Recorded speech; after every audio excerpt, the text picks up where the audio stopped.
Welcome back, one and all, to the EMEA Masters. We are coming into our second game of the day. We are going to be sticking with our group number C, but just to give you guys a little bit of an update, Matchco were able to take down Aegis in Group B, so they are now sitting at 3-1. So later on in the day, Initialize and Jamada, they're going to have a little bit of a spice coming into it. I love that so much, because it does feel like, again, with the change from EU Masters to EMEA Masters, it feels like it's a bit of a changing of the guard, changing of the eras. And with Matchco, a team that used to go 0-6 in the group stage, plucky but never with results, picking up wins like this, I'm so excited to see how that group ends up. Yeah, well, we'll talk about that a little bit later. We're going to come straight back into what we're covering here today, which is going to be Group C. And we can have a look at a big match coming up now. Unicorns of Love Sexy Edition coming up against LDLC. And this is a kind of a fight for first right now, because you are looking at a undefeated LDLC now coming out into the final day. But you look at what happened really in the first game between these two teams, and it wasn't particularly close. So Unicorns still have to step up. Of course, they are on a huge run of form regionally. 7 splits in a row between the LCL and then the Prime League as well, headed by Sheepy. Managed to talk to him on that first day as well. What a streak they've had. LDLC, though, 3 split champions in the row for the LFL. No slouches, real symbols of excellence on both sides of the rift. Yeah, absolutely. And we're going to see that Yone coming in. It's kind of a bit of a standard one coming out against LDLC as they kind of go for it. And I will say that, look, there were definitely opportunities in the first game these guys played against each other. We did see Kryze not having the best of engages, if I'm being totally honest, when he was playing in that top side. But it is something that is going to be a little bit difficult to kind of like replicate, I feel, for Unicorns of Love. You're kind of you're more in that game in particular, you were relying on mistakes rather than being proactive and showing that you were just better. Yeah, and I think that was the real big takeaway for me as well, because actually you had a lot of Unicorns trying to fight maybe before they were ready. Their early game maybe needs a couple more adjustments, few rough edges taken off, but a couple of things which they will not have to be worried about in the early game is, of course, some of these early game playmakers, stuff like that. Ahri, of course, very powerful, and then something which Backlund has played an awful lot of has bbeen both of the Wind brothers, Yasuo and Yone, very powerful for him. Having that Yone taken off the table to stop something like a Yone-Sejuani combination coming through, and of course the late game team fights can be very powerful. Peach on the other side, not going to have one of his premier farming junglers though in that Graves. Yeah, going to be getting that taken away from him. And look, Xayah has been creeping herself back out of the bans because people are starting to say, look, massive priority in all these jungle picks, and that's going to be locked in here for Funky. It is. And you know why that's important? Because Jeskla has the highest DPM so far in the entirety of the tournament.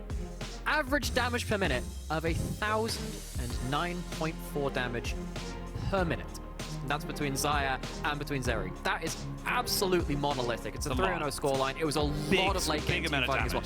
Don't get me wrong. It's a lot of extra late game kind of damage as well. A lot of their games did go late game, particularly the one against Isuba, if I'm remembering rightly as well. He's going to have himself a Vi on his team as well. This champion's been banned an awful lot so far, and understandably so. It allows you to play some much more aggressive mid-jungle duos, which now Unicorns will need to be aware of. They typically play through their mid-jungle. Wukong is good at that, but Wukong is not Vi. Vi sets up better than pretty much anything else on the Rift to play through your mid lane.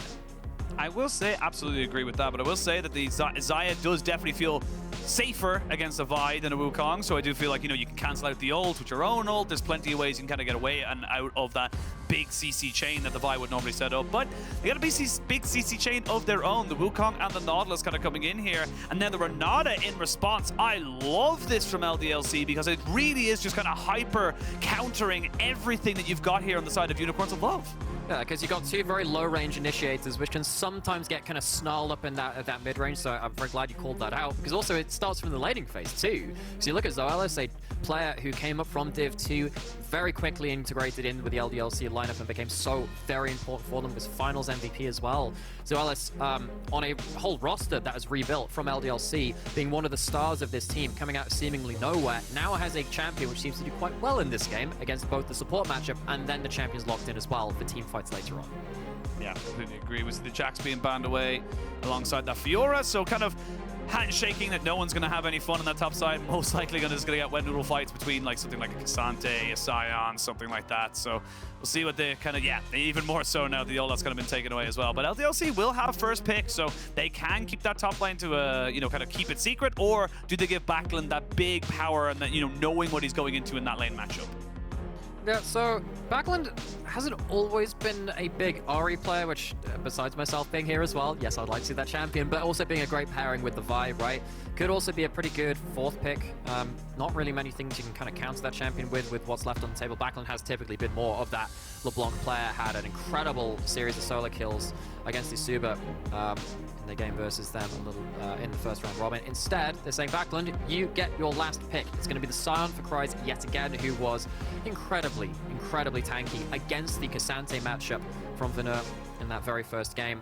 Wonder if he'll go towards that again. Might have to go towards something a little bit more tank killing, covering that Gwen. That would definitely fit the topic at that point. And also you can avoid stuff like that Vial by just popping the W reposition until Vi has to kind of flash inside your Hallowed Mist or something like that. Is going to be that Gwen. I think that works quite well with what LDLC have on the table. Yeah, would tend to agree, as we do see now what Crimes of Love want to try and kind of burn into this one here. They've got plenty of damage, you know, kind of profile. They kind of have a pick of the litter whenever they want to kind of put Mask in onto that mid lane, but right now they're kind of fully set up. I really do feel like this is actually a perfect situation to be able to kind of flex whatever the hell you want. You do have fairly good engage tools, you got decent damage. Why not double down on the engage? I actually quite like this and kind of say, look, Gwen's going to be a carry. We don't need another damage source. We need another frontliner and someone who can help us kind of CC people down. I can understand that, but this is a move away from Mask being very good in lane. Mask, apocryphally so, is apparently the player which has pushed Febiven hardest in lane since he faced FLICKR internationally, so the legend goes. On something like Galio, you get to do the same kind of thing again. So Backlund, and in their first matchup as well, Backlund was walking away with like 1 HP in some of these trades. Does lock in the Ahri. Ahri can actually be pretty good against the Galio as well in individual lane matchup. You can go towards something like a first strike, go for a Leandri's, really burn down that matchup. So the ability to escape a Galio engage, the ability to go forwards as well and lock up some of these lower range champions, very important. LDLC, a lot of playmaking between mid-jungle, which is typically something which Unicorns of Love had valued themselves too, but they're going to have to deal with probably a pushing lane against them. And Jeskla, once again, has a great front line and a great set of abilities to buy space for him in these team fights. And Jeskla maybe looking to keep up that average score, that average DPM of 1,000.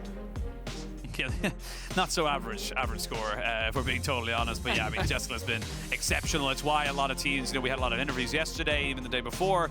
Everyone was kind of like, yeah, well, if we make quarterfinals, we really hope we avoid LDLC. We really hope we kind of is able to kind of maybe go a little bit further in the tournament before we have to fully invest our time into them, because they are just so scary. They are just such a scary lineup of players that can carry effectively from every role. I do feel like this team can find advantages in so many places, and we saw it even with the first time these guys fought against each other. It did feel like, even though Kryze maybe didn't have the best of times in that top lane matchup, it didn't matter because the rest of the map was just moving so well with each other to make up for the differences.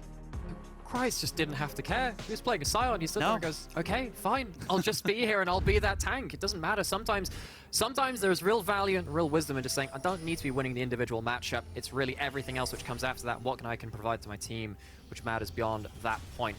For a second, I saw a Zhonya's big built on that item completion thing on the side. I'm like, no, that's probably just the stopwatch in inventory. Has gone for that first strike, importantly so. Backlund with a bit more killing potential against the HP stacking top side of the map.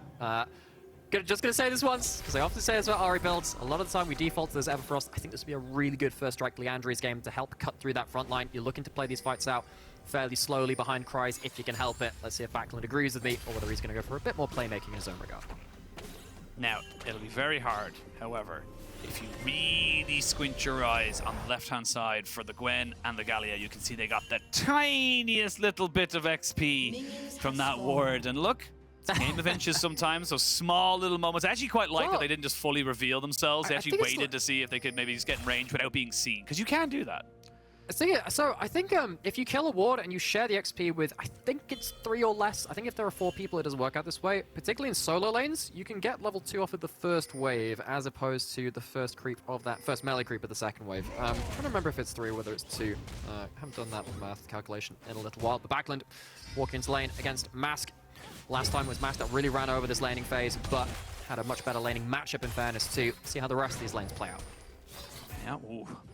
The early aggression there, you know, the Nautilus has the power in the CC department. I will say you got to be careful kind of moving up like that as the Renata, but it's been pretty easy for the Xayah and the Nautilus to kind of really just defend themselves. Unless you see a big handshake come out here from the Renata, it's not really going to mean the depth of this bot lane. Zeri is a lot more bursty than she used to be, in fairness, and if you miss the hook, you kind of eat a couple of those loyalty programs. It becomes one of those things where the damage builds up a bit unexpectedly, and particularly when you've got Guardian and you've got that shield as well in the first few levels. It's quite hard to take down these two unless you get quite a good root pullback from that Xayah. So again, one of these reasons I really like Zoelys heading towards this champion is fairly good in that laning phase and pretty good at locking someone like this Nautilus into the fray. But we haven't seen as explosive trades potentially we could have done very early on, giving a bit more time for these junglers to find themselves onto the map. White was just spotted clearing his Raptors heading towards the bot side of the map, whereas I believe Peach was spotted on his own Raptors. See a couple of blue pings going down, a couple of red pings going down. They spot him again in that river. So both junglers on vision. We'll see the handshake coming out there. Maybe just kind of trading back a little bit of damage. Like you said, that loyalty program, putting in some decent extra damage here on top of the Nautilus. As Peach not going to make his way down towards this. I like that he's being aggressive. I like that he's trying to find something here. As I said, he's got plenty of things he can use in this lane alongside the Nautilus for the CC. So good to see him kind of be that bit more kind of confident in going for something. But unfortunately, just for him, just wasn't anything to find. And I get that in a world of Lee Sins and Xin Zhaos and Jarvans, maybe you think that Wukong's not the best early jungler. Level 3, Wukong still bonks pretty hard with that stick, so he can definitely help get something done in these lanes. Should have hooked land, as we say that. Misses from the Unicorn spot line. White going to take the scuttle on the bot side unless the smite comes through. Looks like White was able to smite that one away as Kryze taking a very unfavorable trade. This time, though, he will be able to get his shield up, and Venour needs to be very careful. There could be a flash auto here. Ghost has to be used there by the Gwen just to get him away, and yeah, Kryze will not be able to catch up to him, but that was risky, and the wave's not in a great space either for the Unicorn's top laner. Peach using that level 3 with the red buff to force White away from this blue buff. Hook does land on this bot side. Not into the tower range though, and that means one more auto attack is good enough. Funky picks up the kill, and that's the difference maker here. His hook was bigger than yours. Was the CC lands, the damage follows, and first blood goes to Funky, who had pretty difficult first round robin of the group stage, getting some extra gold early against this all-star, all-powerful AD carry of Jeskla and Zoelys in the opposing bot lane. Very, very importantly so. Good front foot forward, rather. English is hard sometimes. To get some gold in pocket and make sure that this scaling carries online. Again, this is just the kind of power of the Nautilus. You get that hook off, and look, if it brings him, if you get the handshake into turret range, that's awesome, but it just didn't go that way. It didn't, and then it also just lines you up for all of those feathers coming in afterwards. Talked about Renata being a pretty good laning phase champion with the Guardian and your shields. You're fairly tanky. You're still not a tank, by the way, even with those extra kind of shields added on top of it. Goes down easily enough, and that's very important, right? Because the core of your composition is someone like this Xayah or this Gwen kind of dealing with someone diving onto them, dealing with someone trying to threaten them, and then the Galio ult comes in to make them even more safe. If you're ahead of that gold, you're ahead of the game, get some golden pocket, that affects the way that your team fights go as well.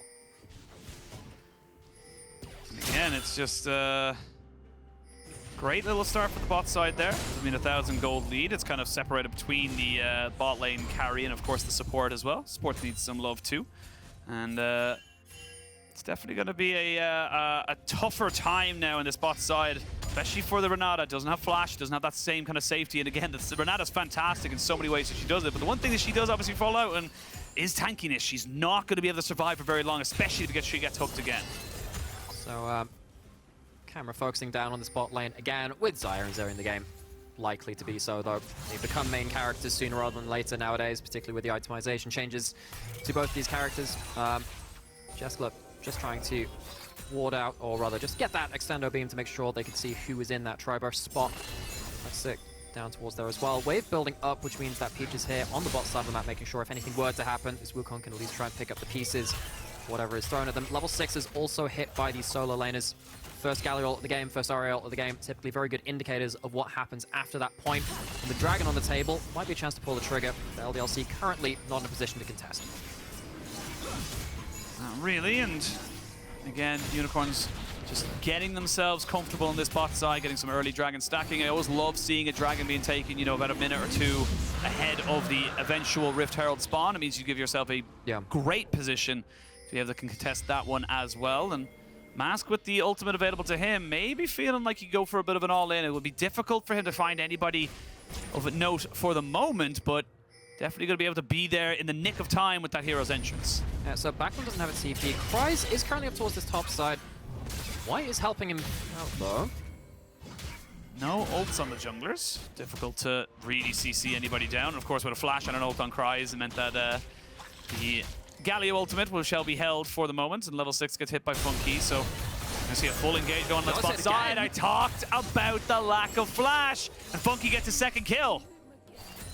This Nautilus really working out for the Unicorns. Hooks finally landing. First few levels didn't look great for the Unicorns bot lane, but ever since that point has felt like Zoelys has been caught out. And despite him being a real prodigy for this team coming up from second division, so important to them, has been the point of concern so far. As a couple of kills go over towards this Xayah, and if the name of the game is trying to play front to back, giving extra gold to that AD carry, who's the real engine room of such efforts, it can be very difficult. And this is just completely separated between the bot lanes. This is just Jeskla and Zoelys just not being on the same page, leaves them out to dry. I mean, yeah, and a great recognition there from the bot lane of Unicorns to kind of say, yeah, look, you're by yourself. We know you don't have flash yet, because we're going to have it. It's pretty early in the game. We're going to be able to keep that timer. And they capitalize on it very, very nicely. We will see the Rift Hell being started up here as there'll be a bit of an ultimate trade block in the top side. Peach now moving forward, but hasn't de-aggroed just yet. And Kryze in a little bit of trouble there, getting snipped down. The scissors is greater than the lumberjack for the moment. That is a hole being picked up by the Sion as well. Not quite heard of that one, but I think particularly at that point, Irish folklore. It's like pen is mightier than the sword. I've never quite heard about that one in my Welsh half of my upbringing. Maybe some difference across the Isles in that one as well. Backlund not able to get into the game. That's a little bit of a point of concern from LDLC, actually, particularly when you have such a proactive mid-jungle. Typically want to be on the front foot from the Ahri and the Vi side of that equation, but as you can see, even towards that top side, one of the reasons Venour could be positioning so aggressively is because he had a Galio ult ready to come on top of their head. And the fact that Venour can do that is kind of so apparent, makes it much easier for Venour to kind of find an even footing, which he couldn't quite do in the first matchup between these two teams. So LDLC, what I'm looking for them really now is to try to find a good angle for White and Backlund, maybe try and force Mask into a bad position, because of course he is the source of the global from the Unicorns. Try and stop him from getting out on the map. See, already just kind of decent vision control coming out here. They're kind of catching out people on these rotations. I like what Unicorns are doing in this early game. And this is a very refreshing thing. You said that, look, compared to the first game where LDLC kind of had the run-of-the-mill with them, to be perfectly honest, it was a slow burner, but it did feel like every time there was a scrap, it was LDLC coming out on top. This one feels different. This one feels like there's a lot more control coming out, a lot more confidence from the Unicorns of Love. Minute 45 to that next dragon spawns, and they're starting to be a bit more aggressive. They can be a bit more aggressive. There's going to be the hostile takeover. Perfectly put away, kind of back them off of this one now. And they're going to try and get the Unstoppable in. They will get the Cyclone down. Can they kill off before the bailout does work? They get the taunt down. Jeskla can't get over the wall. And 4 for 1. All 4 of those kills onto the Xayah. The Renata still stay alive, but that's a fantastic capitalization there from Unicorns. Even more gold over to Funky. Disastrous play from LDLC, and you're right, we called it out before that. Felt like we're seeing a much more reserved, a lot more poised Unicorns on the Rift today, as opposed to their first face-off between these two teams. Unicorns setting up these players a lot better. Mask gets into the play. Big first Galio ult of the game. Not so much from the first fight Ahri combo as well. Zoelys, he's spot on vision. You can see that they don't necessarily understand everything which is happening across the spot side of the map. They don't have the vision control, and Funky right over the wall. Maybe didn't expect the Xayah to be in that position as well to do so much damage. You can see that Backlund White, despite them having the proactive early combo, couldn't really get much done there. And that's the thing with the Galio, you're just so much faster to get to a play there. Backlund was in position, as you said, but actually a little bit of a misplay. He actually first Spirit Rushed into a wall, so we had to use a second one to try and get himself into position. Let me tell you that one. We've all done that one. Absolutely, absolutely. But again, it just kind of highlights the fact that this Galio will be able to get there just quicker than Backlund's. It's just how this kind of matchup goes. This, unless Backlund's already in the fight, you are just going to be a little bit slower. Well, what tends to stop that from happening is normally the Ahri's pushing in the Galio and stopping the Galio from even roaming in the first place, but they hadn't done that bit of it either, so maybe some setup work from LDLC to be brought to bear, and the matchup does change at this point. Of course, Galio is a HP builder. There's a Leandries now onto Backlund's Ahri, which is the build which I was really calling for. Goes to that first strike as well. You see that Mask taking some trades there, but again, he's just shoving and roaming. He's just hitting the minions, doesn't have to focus on the Ahri at this point, because White is not really getting into that matchup either. Unicorns, good control of the map, significant gold lead, a lot of that nucleated onto their AD carry as well, very importantly so. LDLC, they're gonna have to find again themselves, starting to play a bit more, but this time hopefully with a bit more success from the Ahri and the Vite. Cute little interaction there, the charm stopping off the full Justice Punch. You know, there used to be a fun interaction with that, where if you hit Galio like midway through it, it wouldn't stop the dash, but it would make it go to its shortest possible distance, which made him do like this weird bunny hop. It was the weirdest thing. Anyway, good memories of this. Shows our time in the game. Riftail getting dropped down to this mid lane. You can see Peach wants to try and protect it, but this is going to be a Riftail not going to get much out of this whatsoever. The eye reopens, and yeah, that's just really unfortunate. I feel like Peach just didn't need to drop it right there. The wave wasn't in a position. I completely agree. Potentially, you could have dropped that in the Xayah lane as well. Very hard to do the same when Xayah's there. It has 4 kills. You pass that first item well on your way to your second. So maybe a bit of a mistake coming through from Peach. Peach himself, of course, going to be very important later on in terms of his decision-making. Not even just about objectives, but in terms of who he's getting onto, delivering Mask into that backline. Talked about, well, talked about it with mid laner, Orbit Anonymo, of course, coming in from that last game, and they said, hey, Unicorns, they like to play through their mid-jungle. With Peach and Mask on this combo, it makes it much easier to do so. Yeah, well, we're going to see Skip and a hop over the wall as Venour, honestly, he's totally safe. Riftmaker in hand, there's no one really kind of burn him down. And another little fun interaction is that if he's far enough away from the Vi and the Vi ults, he pops up the miss and actually just completely cancels the animation. So definitely something you cannot just be throwing in willy-nilly there as White, and makes it very difficult to kind of keep this Sion, you know, safe in this upside. I will say, though, the Sion doing exceptionally well to kind of keep himself relevant, actually dead even on the CS board, and doing very well into the matchup despite it being a little bit more difficult. Blind. I was wondering what was going to happen there. I was wondering if there was going to be an ultimate thrown out. No, nothing in that brush there. Lekcyc kind of got the number of the enemy bot lane in this game. Very importantly so. See if you can continue that as the game goes on. So what are we seeing? Seeing a bit of a slowdown in terms of these objectives being taken so far. Hook misses under turret. You see that LDLC. We're bringing their supporting cast of their jungle and support down towards that bot side of the map. Backlund not teleporting in towards this play, but teleporting in towards the lane again. LDLC, next time they go for a play, would love to have Mask off of the map, pushed into his lane, something like that first. Because currently, as it stands, they don't have the setup to really make a play around the map.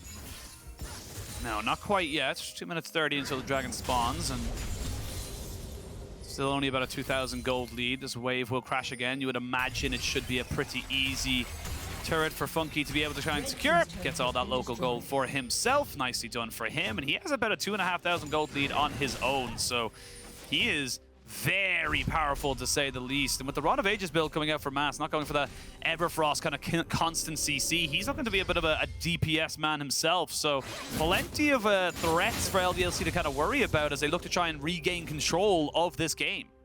Now, the real thing that's going to be interesting to track after this point is how easy it is to actually get that damage in the right range on the right targets. Venour trying to chunk through Kryze. Not sure this kill threat. Close enough, though. Killing me a little bit surprised with that one. Of course, this Gwen against tank killers. Conqueror stacked up, Riftmaker as well, transferring some of that into true damage. So currently, bot lane's now transferred into this mid lane. Very interesting part of the game now to see how lane assignments go. You see this bot lane, of course, after taking the dot lane out of turret, transferred toward this mid lane. This gives Mask a little bit more ability to shove and roam across the map and be a bit more defensive with this bot lane, as opposed to making aggressive plays with his jungler going into the enemy jungle. Now we kind of see where the next kind of pressure point is going to be. Looks like that Rift again. And this is the thing, LDLC, they're letting all this go. They're happy to try and just go, look, we need to get our first items in. We need to try and get farm, make sure we don't fall too far behind. But you are losing on objectives. And with this Rift Herald now going over to the back pocket of Peach, that's going to be a massive tool that can maybe secure you soul point in 50 seconds. That could be the big difference maker of getting you pressure in that mid lane. Yeah, if you can slam that Herald into the mid turret, and this actually adds some context to kind of what happens with the first Herald as well, which didn't actually get any use. If you get both Heralds into the mid lane out of turret, even if you're unlikely to kill it with just the one, as maybe on a side lane you can do a bit more with that, slamming both into mid lane out of turret, likely to take you that one. So the second one, they'll have to deal with just the one of that into this. See if LDLC can hold their battle lines. They have themselves vision control on this bot side of the map. 20 seconds until that dragon spawns, clearing up some vision. Really trying to stop Peach and Lekcyc getting in towards that backline and getting a good engage before they can start controlling this vision and inviting them into the Sion instead of their carries. You have the Navori quick blades right now on the Funky. He's a full item ahead of his opposite number on Jeskla.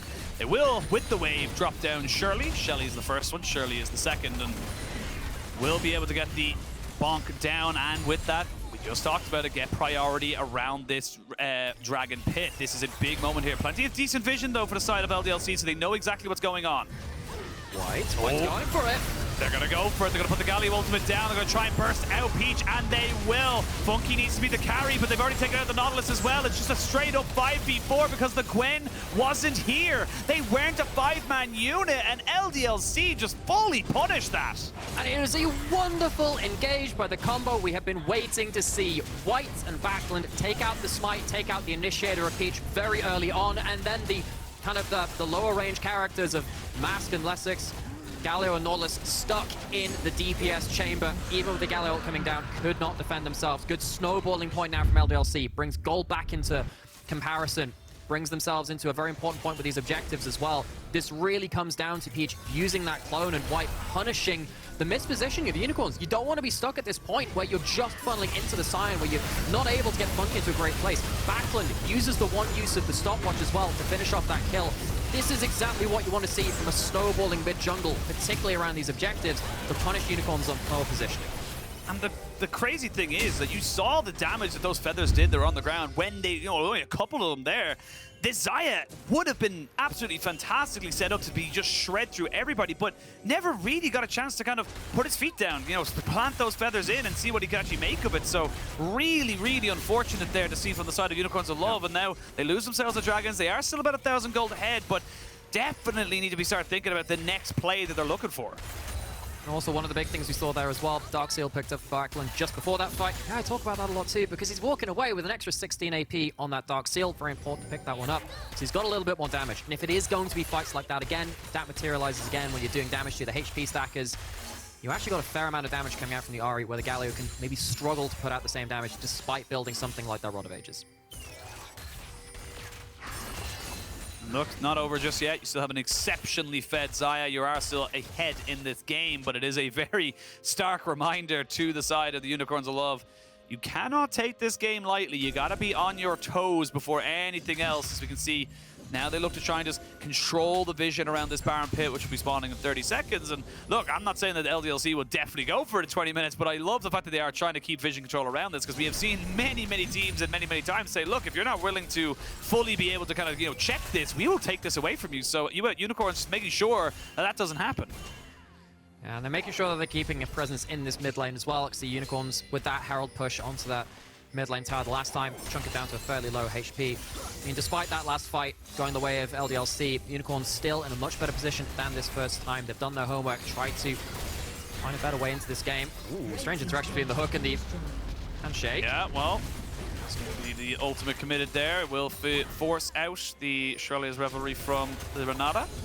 They will just kind of back themselves away, regain control of this. And this is something that I think the teams, especially with Unicorns right now, you just invested a lot. Yes, you got the mid lane turret, that's fine, to gain all this vision control. You can't really just let it go to the wayside. I want to see teams be a little bit more aggressive about kind of, defending their vision and forcing the opposition team to really kind of look for something. I think the real difficulty here, though, is that if your team is not necessarily the aggressive one from Unicorns, you're meant to be playing around kind of like this real, kind of like almost like a fountain turret, really, the fountain laser of the Xayah, and then having everyone peel for them. You don't necessarily have all the tools to go forward, and if you do, there's a chance that Backlund or the ult from Zoelys catches you out of position. They have some lacking aggressive tools. Of course, agreed with your point. You should still defend your vision. I just understand why they're maybe not as easily going towards it, potentially, as we'd like them to be. Just feels like such a waste of wards. Just such a... All you're doing is padding out people's ward score. That's all it is. Do you remember when we had Ingenious Hunter, Zombie Ward? Actually, we can see a fight here. No, Charm, a little bit of damage. Very difficult to really kind of burn down the Gwen, I imagine, as an Ahri. Well, when you have the Leandris proc, it gets easier. It's just the second charm needs to land at that point. It's a little longer. Maybe when level 16, 17 comes in and there's a hell of a lot of ability haste available to you just naturally, then you can maybe start to think, yeah, I can get 2 charms in, but looks like Mask and Nautilus looking to try and make something work with Peach here. They're manning this on the top side. They're looking to try and make sure they get Kryze underneath. They're going to reset the aggro as well. Jump in front of him so he cannot run away. He flashes, but it's just going to be them focusing down the turret, focusing down him. Now the rest of LDLC are here. Backlund TP'd in here. Now he gets a good charm off to make sure Mats doesn't get anything. Oh, that flash hook was huge! It's going to force Backlund to an immediate Zhonya's, and that's a great ultimate from the Nautilus as well. They're going to get the Backlund into the bailout, but they cannot bail him out. And there's 2 kills going over to the Xayah. Jeskla trying to back himself away, kiting as best he possibly can, but Unicorns beautifully set themselves up for a potential Baron.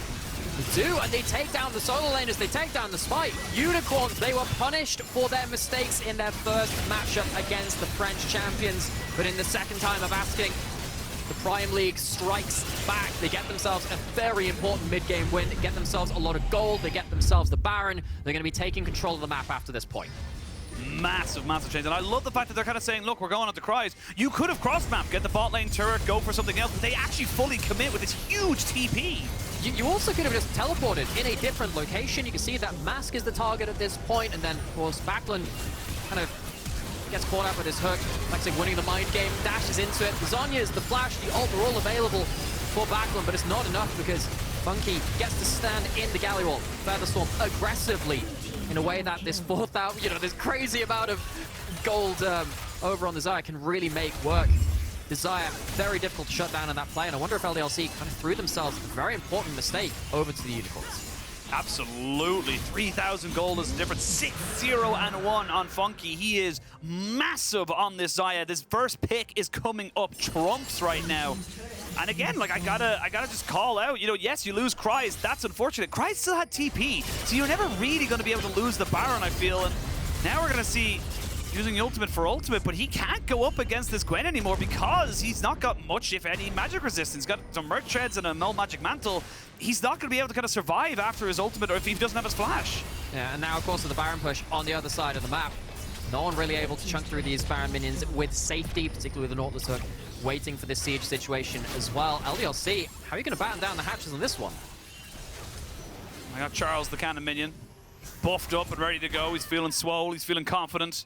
Got himself a pump on. He is just putting in work into this turret. And the thing is that, like, it's slow, it's methodical, but it is doing damage, and that's the big thing. He is just kind of slowly ticking this one away. The Zeri dealt with the mid lane for the moment, but not really the ideal kind of target selection. And LDLC, they're kind of unsure what they want to go for. They're just giving up an inhibitor while Kryze pushes in that top side. Yeah, I think they're just trying to say, can we at least get an objective bounty somewhere else on the map? No. They're not even going to get close to it. He already took the turret. Venour's even just going to be sad. They go, okay, well, I get to take this with the W. Trying to shut down the Gwen now. Well, there's the stopwatch coming in. They're going to have a little bit more damage to throw in on top of this Gwen, and looks like the Gwen will go down.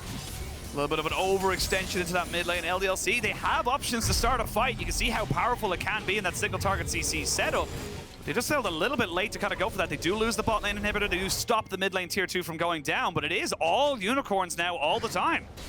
It is, but that mistake from the Gwen means that the Baron buff isn't going to potentially get as much value as it could have done, particularly when you split across the map. There's always the chance that one of your sides of that balancing scales, someone in that side lane alone or the grouped up unit gets shut down. In the case, this case is going to be Venour on that Gwen, heading up towards their third item now. Looks like it's going to be that Zhonya's third for a bit more team fighting power, as opposed to something like a Shadow Flame pen build. We've seen that Cosmic Drive built up already for a bit more cooldown reduction to have a bit more consistent damage against Kryze. And as he said, that matchup really falling away from him at that point. So what's coming up next on the map? 3 minutes really on both of these objectives. It would be Mountain Soul for the side of the Unicorns. It would be, of course, another Baron on the table as well to balance out that equation. LDLC, at least they're hitting some items, but the items are just not in parity, particularly between these AD carries. And that means that the damage check in late game team fights, you imagine it has to go towards Unicorns unless LDLC can find someone out of position and make it an uneven fight.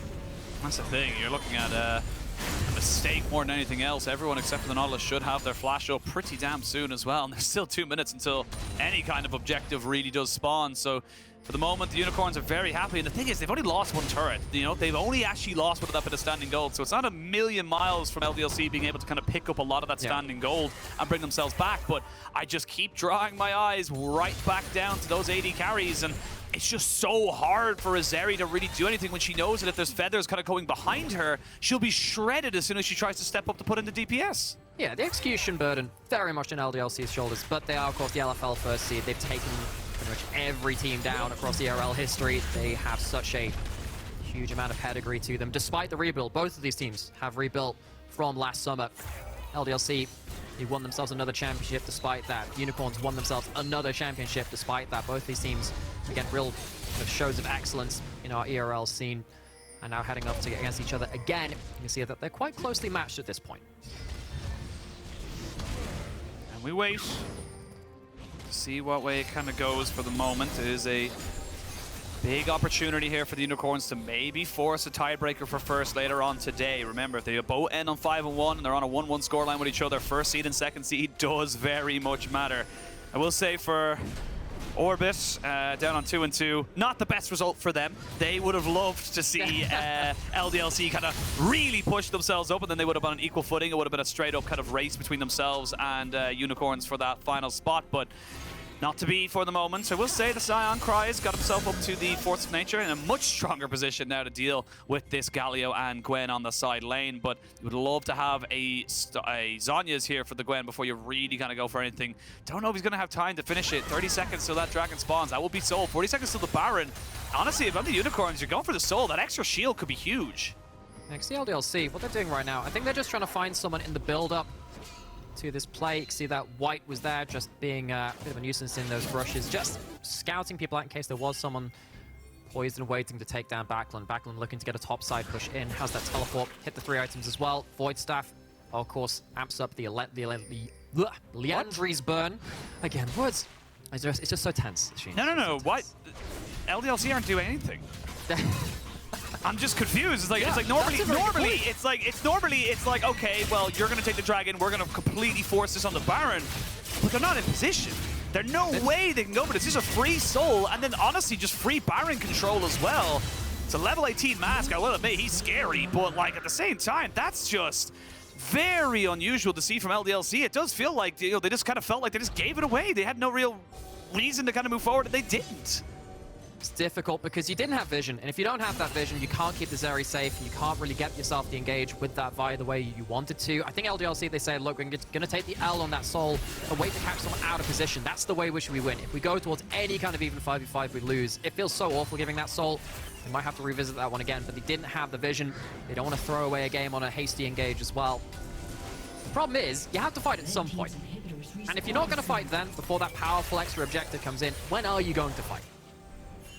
Yeah, I mean, that's the point. Like, look, I'm all for the percentage plays. I'm all for kind of saying, look, this is not the most highest percentage, but you got to pick a line. You got to draw it in the sand and say, look, this is where we fight. But now you're looking at a potential Baron fight against a Mountain Soul, against extra resistances. And look at the shield on Funky right now alongside that Bloodthirster. He's going to be so hard to just burst down because it's just not going to be available to you straight away. He's going to be able to survive for so long.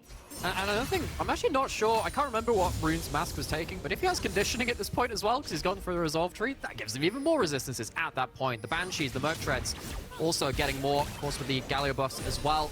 The more magic resist you have, the more your passive does, and the more your W damage reduction does beyond that point too. Keeping himself right up there in the front line, loads of HP to his name, makes it very hard to take down that Galio in the front line. And again, the name of the game is LDLC. They're looking for someone out of position. They're looking to pick someone off, but they're not going for the hasty plays. The problem is, they're going for quite immobile plays right now. They're not going for any plays. They do have White up to the top of the pit, but does he know it's going down? Now he does. 2,000 left on the Baron. Can they just wait it out just a little bit? They know where he is. They don't have to finish it off just yet because Funky is massive and he's got the moves to finish that one off. This is just LDLC kind of in choice paralysis right now. Choosing to do nothing is a choice in itself. Galio ults. I mean, there would be 3 in the bot side. They're going to try and keep out the Venour going. The Galio gets the kill. Kryze just about keeping himself alive with the bailout going, taking on him. Jeskla trying to see if he can take down the Gwen. They're going to get the immunity down. He has to put himself into the mist, and he will. Mask goes golden. Can they get rid of some of these Baron buffs? They're going to see now Peach and Funky with the Nautilus on the backside as well. It's all or nothing, and you get nothing on the side of LDLC. They were too late to pull the trigger. They lose the Baron. They lose the fight. And they're going to lose the game. And in the battle of the rebuilt champions of the Dark region and France, the LFL, the Unicorns will tie up their head-to-head. They will bring both teams to 3-1 heading into later today. Big win there for Unicorns of Love, Sexy Edition. Huge amount of pressure on them to kind of perform. And again, the expectations coming to this is that LDLC were kind of one of the big favorites. They got the early kills onto their AD carry. They got themselves so much in terms of that bot lane pressure. and it just felt like LDLC were just kind of fumbling. They didn't really know what to do with it. They didn't really know how to come back into it. Yeah, and it felt like they were biding their time. And you can understand that from a certain perspective, but if you're going to bide that time, you're then setting yourself up for that inevitable question of what are you biding your time for? You didn't take the fight came to you, you weren't prepared to do that. And Unicorns, after their first game, we talked with Sheepy, who was sat there as coach of the team, saying, well, you know, we had to clean up our early game, we fought before we were ready. This time, they got all the resources they needed. Great step up from their bot lane, great step up in terms of their macro and their decision-making, and now LDLC, the last undefeated team left in groups, take themselves a loss. Yeah, well, I do believe we have Xayah standing by, the substitute player of the Unicorns of Love Sexy Edition. First of all, again, congratulations to you and your team on getting yourselves the win. I suppose, again, you know, obviously you weren't in the game yourself, but what's the atmosphere like now after coming off of a huge win over LDLC? Yeah, I would say it's a really good atmosphere because we like kind of fixed our mistakes from like 2 days ago. Yeah, because we had like kind of similar playstyle now, but now we know better what to do in the team fight, so it was really good. And to see also like the result that we're winning the game. That's good to hear, and of course, you know, it's sorry, now, Mary, do you want to ask a question? I absolutely can, because you find yourself in a bit of a historic spot as well, being, I believe, the first starting female player for any of the Div 1 ERL teams. Alongside that experience as well, this is a roster rather, and an organization with a lot of resources, a lot of history. What's it been like stepping up alongside their own history and then making some milestones of your own?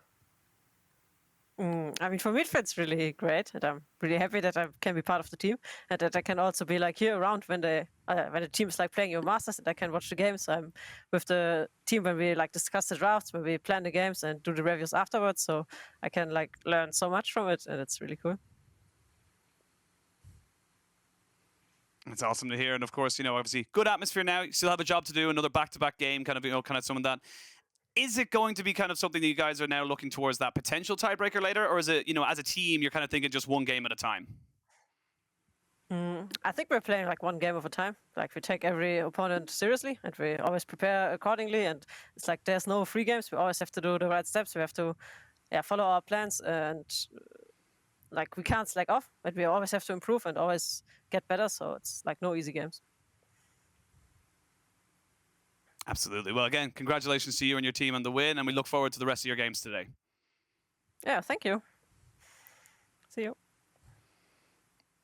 All right. Well, you know, kind of coming in confident. Again, look, of course, you will have got back-to-back games. They're obviously kind of going, right, we got an opportunity here to secure that first seed. And as the games kind of go on today, you're looking at kind of the first seeds that we saw yesterday, Team Go, and of course, Istanbul Wildcats. Totally respectful for them to kind of really kind of say, look, this is our shot. Absolutely, because, you know, you're looking through it now between first and second seed, and you say, well, avoiding those first seeds is never a bad thing, folks. Of course, there is the other logic of saying if you're going to win the whole damn thing, you're going to have to beat these teams at some point, but giving yourself the easiest shot at it to build through the tournament, as teams tend to do so, will always be an opportunity that you'd want to take. Yeah, absolutely. And again, look, it came from clear, concise gameplay throughout this whole game. It really felt like they knew exactly how they wanted to play. We saw the bot lane constantly looking for hooks, and you know, the more you throw, the more you're going to have opportunities, you know, and that's exactly what happened. Yeah, this is really the opposite of what happened in the first game. Again, we saw in the first game White picking up that Jarvan and really just prioritizing playing around that bot side of the map. Didn't happen this time, and Jeskla and Zoelys didn't have that same platform to make the big plays. The platform which LDLC did have was through the mid-jungle, and even they were second to that punch. Peach and Mask controlling that laning phase through the Galio, doing really well in that individual laning matchup, make sure he could at least shove and roam. Really was only this one play around this Dragon where it felt like LDLC had done it again. They found a way back into a game which was looking quite difficult for them, but they couldn't quite see it off because in this fight, Funky wasn't really being the big DPS machine. That was about the one time that was the case this game.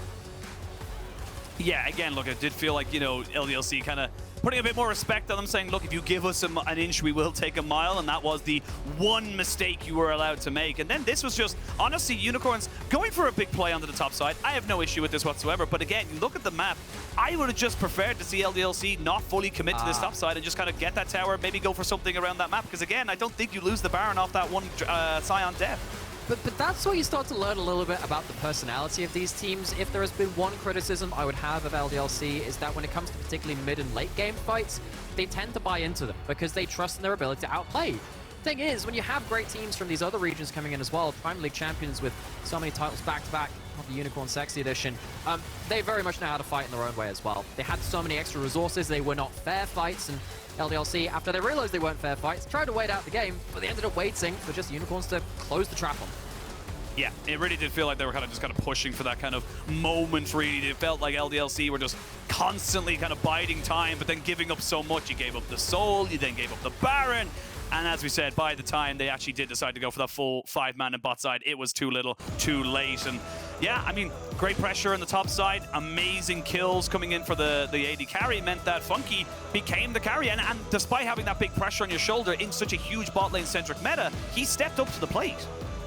Absolutely did. So now, you know, you again revisit some of these conversations. I mean, at the start of the day, we had a couple of questions about, hey, you know, we've changed a little bit in regards to new teams coming in, new regions being featured. Where does this put all of our kind of, you know, well-trodden storylines that we keep returning to in terms of the LFL being this region, which is so rightly fit? And it still is, don't get me wrong. But the question is always still there in terms of who is contending with them. We've had the Wildcats throw out an incredible performance in Group A. We've now got questions being asked of the Unicorns for yet another season, another tournament coming in here as well. They are even poised to maybe get a tiebreaker later in the day. It again keeps things interesting. Absolutely. But we got to quickly go to a break. When we return, we're going to have our third game of the day. It is going to be Orbit versus the Unicorns of Love, and we'll see you guys for picks and bans.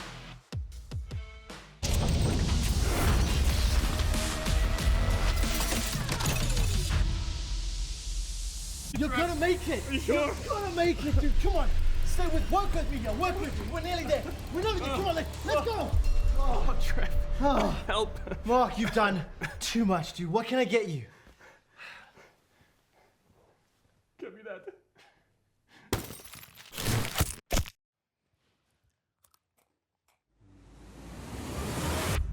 Even the biggest champ needs a break.